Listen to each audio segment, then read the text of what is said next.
Long before the world came to know the word ninja, before the black masks, the throwing stars, and the smoke bombs, there was only silence. In the dusty corners of history, tucked away between battles of emperors and the honor codes of samurai, lived a shadow that moved unseen. A figure without name, without status, without glory, and yet more feared than an army. The ninja. Today, the ninja has become a myth, a spectacle, a fantasy born from movies and video games, jumping across rooftops, vanishing in clouds of smoke, battling evil with supernatural skill. But is that the truth? Or is that the lie we chose to believe?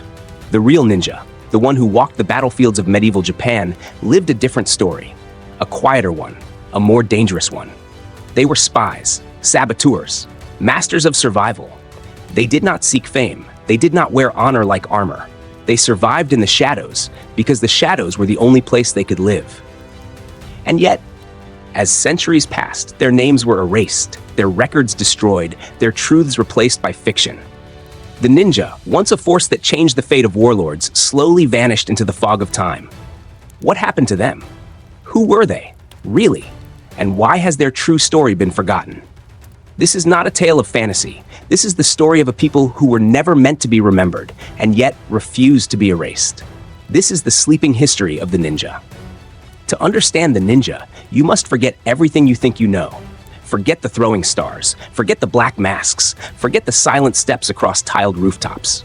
These images are illusions, created centuries after the last real ninja walked this earth.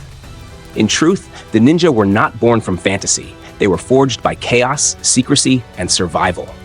It begins in Japan's Sengoku period, the Warring States era, a time when the land was drenched in blood. For over a century, rival warlords, known as daimyo, fought for control over shattered provinces. Alliances broke like glass, villages burned, samurai turned against samurai. There were no rules, only victory or death. And in the shadows of these battles, something ancient awakened. In two remote mountainous regions, Iga and Koga, a different kind of warrior began to rise. These were not noble-born samurai. They held no titles, no banners, no place in court. They were farmers, monks turned scouts, outcasts, trained in stealth, deception, and intelligence. They were the shinobi, the ones we now call ninja. Unlike the samurai, who lived and died by a strict code of honor, the ninja followed a simpler rule: survive. If survival required silence, they embraced it. If survival required betrayal, disguise, or poison, they accepted it without hesitation. In Iga and Koga, ninja clans formed hidden villages where entire communities devoted their lives to secret arts. Children were trained from an early age not just in martial skill, but in climbing, swimming, breathing techniques, and psychology. Every step, every breath, every decision, calculated. Their knowledge was passed down in secret manuscripts called densho, filled with diagrams, ciphers, and coded philosophies. The outside world would never see them, and if they did, they wouldn't understand. These were not warriors of brute force. They were weapons of precision, honed to strike not where the enemy stood, but where he least expected. The clans of Iga and Koga remained independent, refusing to bend the knee to any warlord. That made them dangerous. It also made them valuable. Warlords began to take notice. Some feared them. Others sought to buy their loyalty, and many more sought to destroy them before their secrets spread. But no matter the threat, the ninja adapted. They did not march onto battlefields in formation. They slipped behind enemy lines. They learned dialects, studied enemy terrain, dressed as farmers, monks, merchants, even beggars. They burned enemy supplies, poisoned wells, stole secrets, and disappeared before sunrise. To the common people, they were ghosts. To the enemy, they were phantoms. To those who hired them, they were indispensable. The ninja were not a single organization, but a web of families and secret alliances, bound by blood, loyalty, and silence. Many lived double lives, villagers by day, agents by night. Some never revealed their identities, even to their own children. Their discipline was total. They believed in silence as a weapon, in patience as armor, in knowledge as power. For generations, they lived like this, unnoticed, uncelebrated, undefeated in the shadows of history. But their time in darkness would not last forever.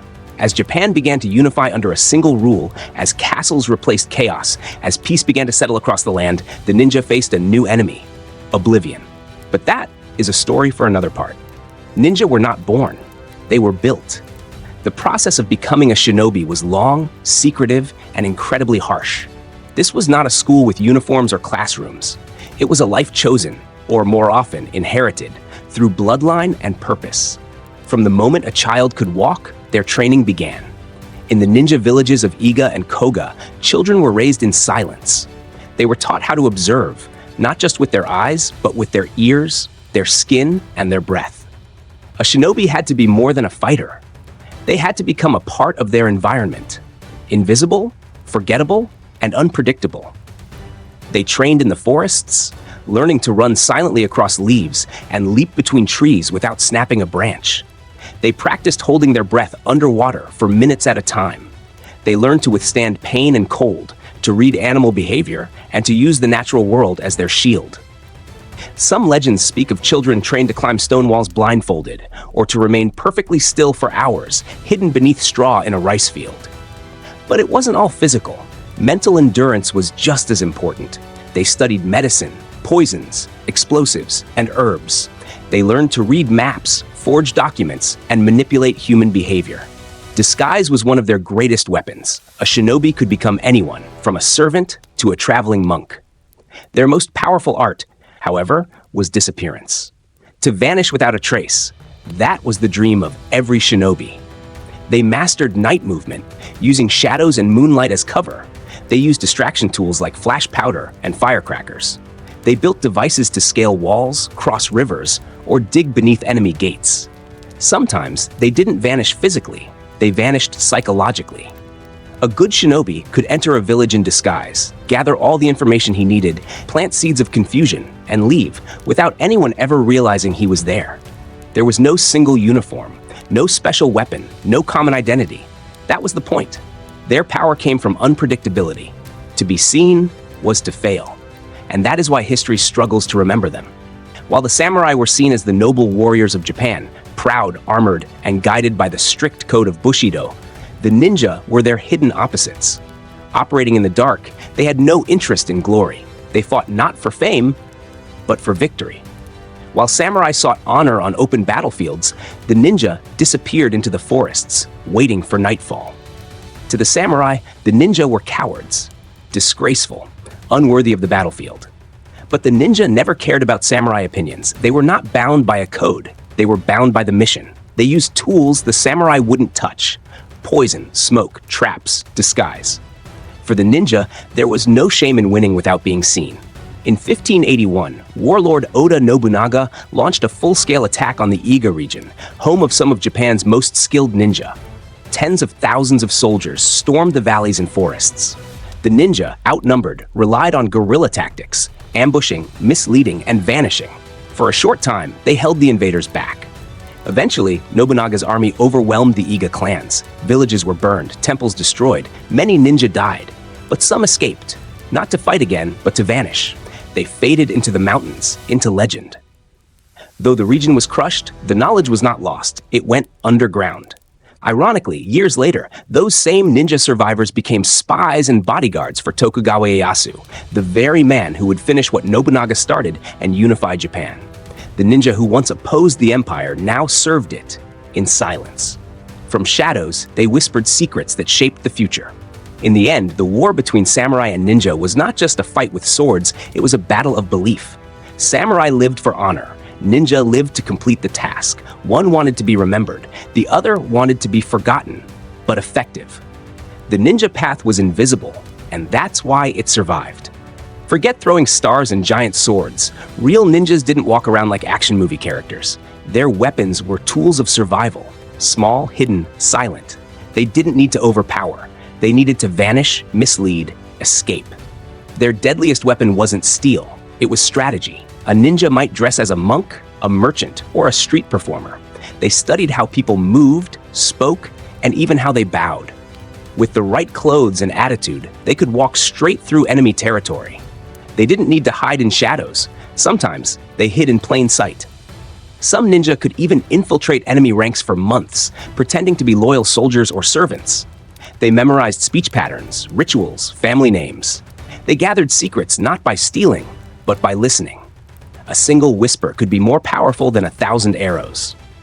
Ninja used smoke not just to escape, but to create chaos. A sudden explosion, a room filled with choking black mist. It didn't just hide them, it shocked their enemies. Some even used flash powder, sound traps, and mirrors. A true ninja was an illusionist, not just a warrior.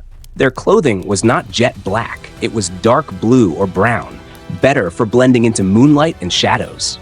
Their sandals were softened with cloth to silence their steps. They studied how to walk on wood without making it creak, how to breathe without showing fear. They became ghosts in human form. Some ninja even carried firecrackers, dead rats dipped in poison, or fake scrolls filled with false intel, anything to mislead. Their minds were as sharp as their blades. They didn't just fight enemies, they confused them, made them question what was real. As Japan entered a long era of peace under the Tokugawa shogunate, the need for ninja faded. With no more wars to fight in the shadows, they quietly disappeared. No grand farewell, no final battle, just silence. The last true ninjas simply melted into the crowd, their secrets buried with them. But silence breeds legend. As the decades passed, stories of the ninja grew more dramatic. They could fly, vanish, walk on water, tales turned into fantasy. The truth that they were masters of discipline, disguise, and fear was replaced by magic and myth. The real ninja became invisible in another way, buried beneath fiction. In the 20th century, ninja exploded onto the global stage, in movies, comic books, and video games. But these were not the silent shadows of Iga or Koga. They were costumed heroes, wielding flashy weapons and impossible abilities. The world fell in love with a fantasy, not a reality. But these were not the silent shadows of Iga or Koga. They were costumed heroes, wielding flashy weapons and impossible abilities. The world fell in love with a fantasy, not a reality. But if you look closely, traces of the real ninja remain.